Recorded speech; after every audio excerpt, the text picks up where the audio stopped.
সীমান্তে অ্যাকশন শুরু। ভারতের দখল থেকে 5 কিলোমিটার এলাকা উদ্ধার করল বিজিবি।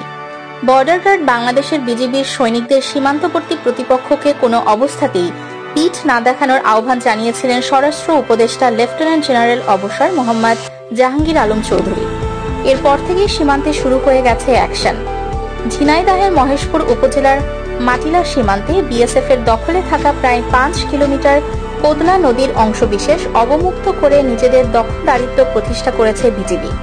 আজ সোমবার দুপুরে মাটিলা সীমান্তের কোদলা নদীর পাড়ে এক সংবাদ সম্মেলনে এ তথ্য জানায় মহেশপুর 58 বিজিবি। এতে বক্তব্য রাখেন 58 বিজিবি অধিনায়ক লেফটেন্যান্ট কর্নেল আজিজুস শহীদ। আরও উপস্থিত ছিলেন 58 বিজিবির নবাগত অধিনায়ক lieutenant colonel Rafiq, Matila camp commander Muktar Hossain. Lieutenant colonel Azizus Shahid বলেন, 58 বিজিবি মাটিলা সীমান্তের কোল ঘেঁষে কোদলা নদী বহমান। এই নদীর 4.8 কিলোমিটার বাংলাদেশের ভূখণ্ডের মধ্যে অবস্থিত। তবে এ যাবৎকাল বাংলাদেশের লোকজন নদীতে কোনো রকম কাজকর্ম করতে পারতেন না।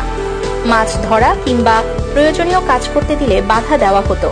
সম্প্রতি সময়ে বিএসএফ এর সাথে আলোচনা করে সেখানে বিজিবির দখলদারিত্ব প্রতিষ্ঠা করা হয়েছে। এখন থেকে বাংলাদেশের লোকজন নদীর সবকিছু ভোগ দখল করতে পারবে।